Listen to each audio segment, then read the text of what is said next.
What's going on, everybody? This is Lance here. I'd like to welcome you to my final, I think it's going to be my final, but it's part 10 of my Advanced Fundamental Analysis series. Um, of course, I could keep going and going and going, but I think this is a great stopping place with talking about the weighted average cost of capital. But yeah, so after this, I'm going to start, doing some other things to incorporate all of this stuff from the past 10 or 12 weeks or so. But the weighted average cost of capital is basically a number that can let you know what the company's cost of capital is. So we're looking at Texas Instruments here, and I calculated this a few years ago. But so what it's telling you is what this number tells you is, let's just use Texas Instruments for example, our example right here. For every dollar that needs to be raised, it's gonna cost Texas Instruments about 8 cents. So that's something that a company has to consider when they think about funding sources and which way they want to go as far as funding those sources. So the weighted average cost of capital takes into account all of the company's funding sources, whether it be via debt or via equity. It weights them proportionally, and then spits out a number that tells you the total cost of the company's capital sources. So basically, at this time, this was done for 2016. Texas Instruments weighted average cost of capital was 8.10%. So that's basically what investors in Texas Instruments required at that time, 8.10%. So, uh, you know, remember in part 9 of the series, I spoke about comparing the weighted average cost of capital with the return on invested capital and return on what was that? Return on equity? I don't remember right now. But so you want those numbers to be higher than the weighted average cost of capital because it lets you know that the company is generating value above the monies that it's having to pay out, as far as what investors are requiring for holding. And in my opinion, it's good to track the weighted average cost of capital over a period of years because you want to see what the trend is looking like. Because if you see that the weighted average cost of capital is increasing over time, this could mean basically an increase in weighted average cost of capital is decrease in the valuation of the company, um, and increased risk. So the reason that the valuation goes down is because the company would have to, it costs the company more to raise capital, basically. So the company is having to pay out more um, in order to raise money. So, let's say, for 2016, Texas Instruments was, 8.10, and let's say in 2020, if I did a calculation, let's just say theoretically, I don't know, but let's say that the weighted average cost of capital is now 12%. So, that's something that you as a researcher or investor or whoever um, would do some investigating about. Is it because usually it's due to an increase in beta. And beta, I've talked about beta, and beta is basically a measure of risk. So the higher the beta is, the more risky the company is. And due to, like I alluded to before, due to that increased risk, investors are wanting more. They're wanting a higher return. So, can you see why an increased weighted average cost of capital decreases the valuation of the company? If I'm having to shell out more money to my investors, that leaves less money that I'm able to reinvest into the company. You know what I'm saying? Um, so yeah, this this formula, this number is a beast. It is a beast. I'll tell you, it's definitely not fun to calculate the weighted average cost of capital. You're gonna need different sources in order to get the just the numbers that you need to start the calculation. So let's just jump into that part. So the weighted average cost of capital is calculated usually using the capital asset pricing model, CAPM. And as you can see here on the screen, I have the formula written out here. So basically, it is the weight of the company's equity and the cost of the company's equity added to the weight of the company's debt and the cost of the company's debt times the times one minus the effective tax rate. So effective tax rate is not to be confused with, whatever the federal tax rate is. At this time, at the time of my doing this exercise, I believe the corporate tax rate in the United States was 35%, something like that. And as you can see down here, Texas Instruments only paid 27% in taxes. So the effective tax rate is a better picture or a more accurate estimate of the actual taxes paid by the company. So you can't just assume, oh, the tax rate is 20%, so I'm just going to throw 20 in there. No, you have to actually go into the company's financials and pull out those numbers. So anyway, so the weight of equity, basically, it is the percentage of the company's financing that is equity. So let's see.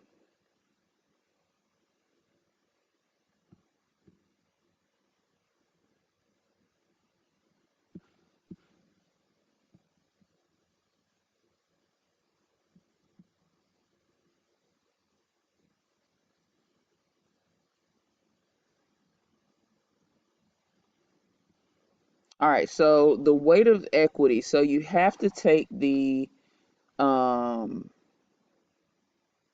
the market value of the equity plus the company's long-term debt. You add those numbers together, and then you take the market value of the equity and you divide it by the sum of the market value of the equity and the long-term debt, and that gives you the percentage of that total capital that is equity. The cost of equity has to be calculated. So the way that you calculate the cost of the equity is here. This formula here, which is basically the cost of equity equals the risk-free rate plus beta multiplied by the expected market return minus the risk-free rate. The risk-free rate you can find usually in the company's financials, not financials, but the SEC filings. You'll have to do a little digging, and the company will tell you, our risk-free rate is 2% or whatever. So you have to go in digging into the company's financials to find that number. So yeah, so the risk-free rate is basically the rate of return expected given no risk. So if this company had absolutely no risk, something like treasury yields or government bonds and stuff like that with very little risk, the return is very little. You know what I'm saying? So that's what the risk-free rate is. And so expected market return, that is basically what is the expected market return? Um, I believe the expected market return is also in the financials. Let me double check. Let me double check.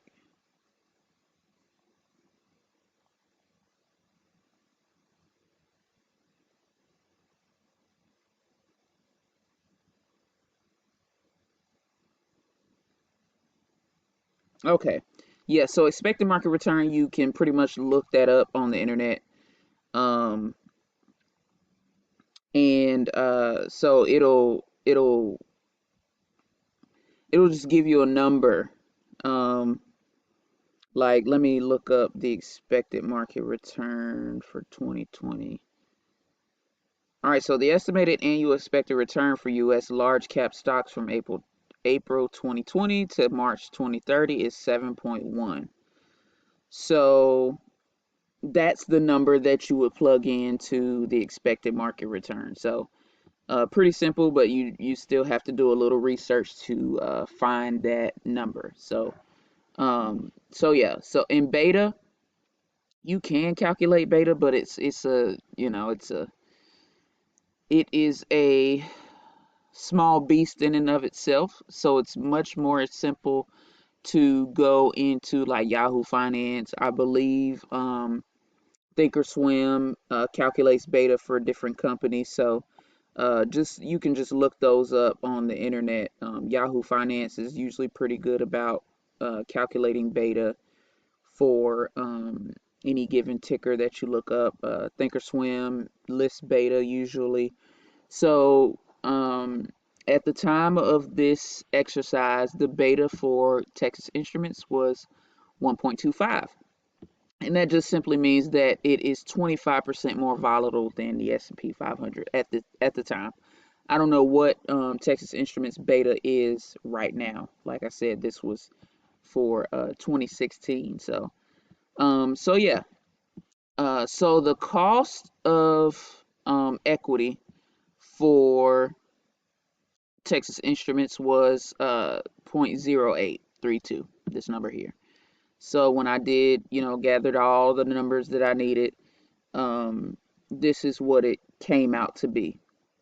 So got all that, and that's just half of it. That's just the equity side of this formula. So now we have to go over to the right side and do the cost of debt side. So you have to take the long-term debt for the year that you're planning to do the year that you're calculating, which was 2016. And then you had to take the long-term debt for the prior year and do an average of those two numbers. So basically, it's basically the debt at the end of one year and the beginning of the following year. And then the average debt, you get that number. Interest expense is usually right in the company's financials. So back to those financials. Um, the interest rate is, where do I find the interest rate?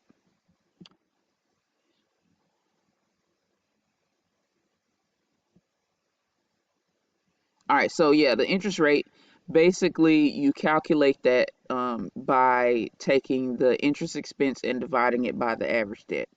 And that gives you whatever the interest rate is for whatever company. Um, Let me see, I'm just rechecking my numbers here. So interest rate is just simply the interest expense divided by the average debt. Um, you're also going to need the earnings before interest and taxes for the year that you're planning to, the year that you're calculating, which was 2016. And then you get your income tax expense, sorry.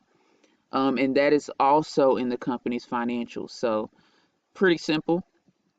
And then you have to divide the income tax expense by the EBIT, and that will give you your effective tax rate. So the effective tax rate for Texas Instruments in 2016 was 27%, almost 27.1%. And then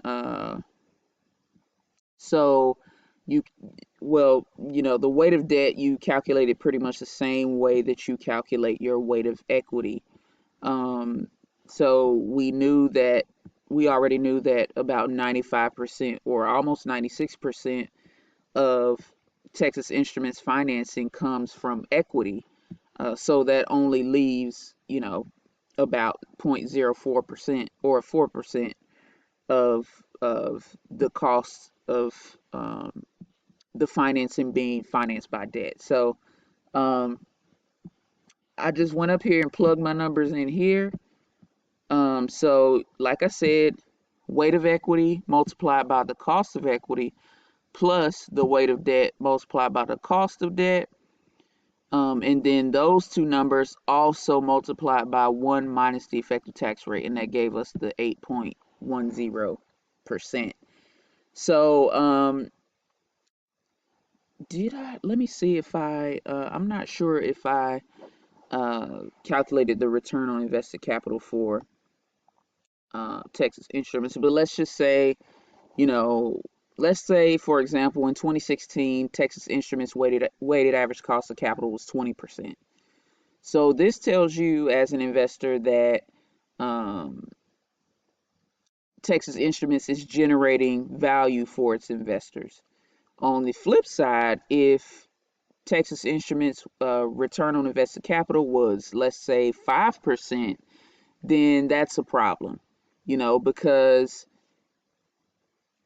the cost, how can I even state this?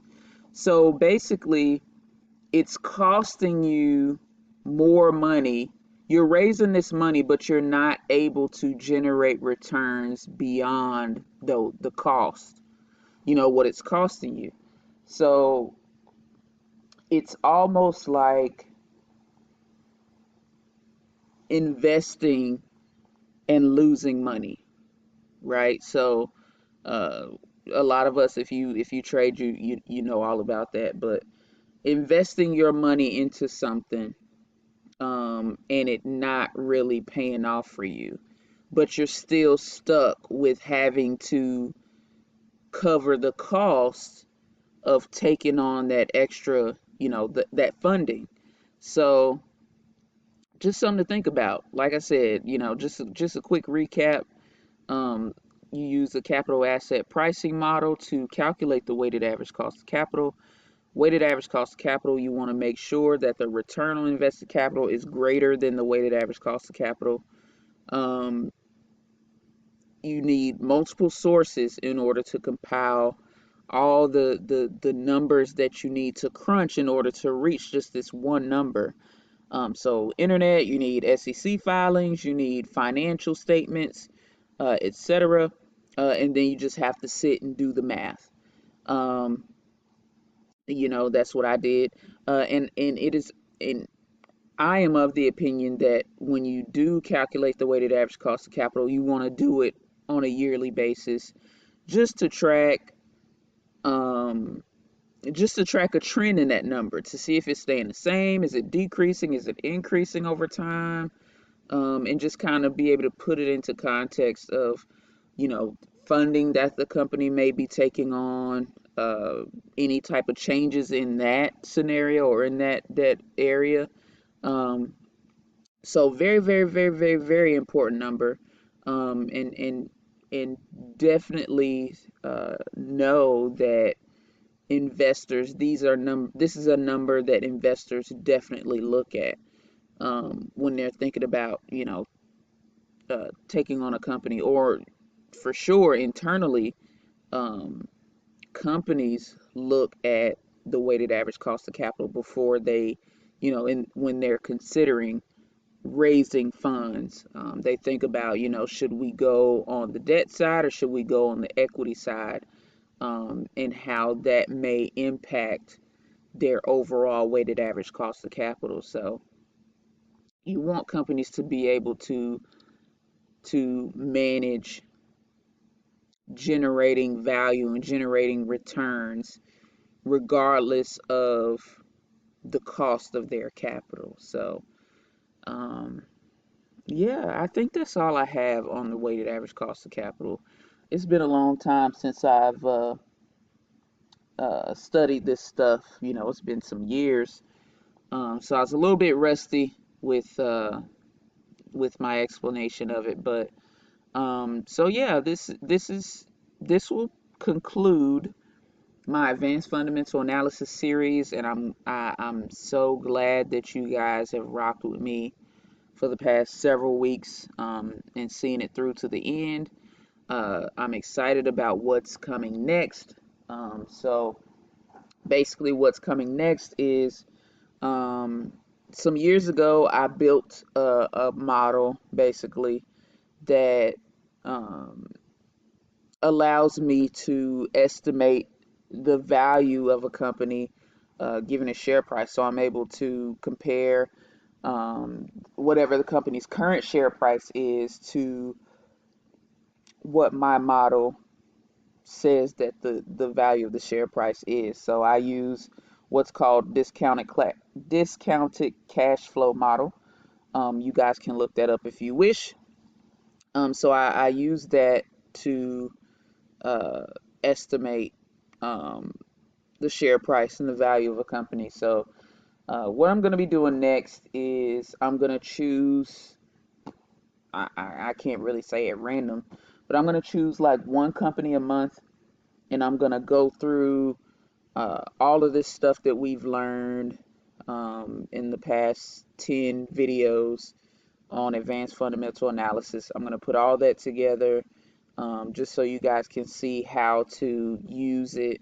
And I'm going to do one company a month starting in January. So hopefully, my plan is to have the first video out early January. Um, we'll go through it quantitatively. We'll go through it also qualitatively using SWOT analysis. And so if you're in any of my technical analysis courses, I do talk about SWOT analysis. And even with my Bacchus team, I talk to them about SWOT analysis as far as getting to the crux of the important pieces to consider when researching a company. So, gonna put all that together and release advanced fundamental analysis videos in that respect starting in January. So, that's it for now. If you guys have any questions, any concerns, hit me up, let me know. I'm happy to help in any way that I can, and I'll catch you in the next video.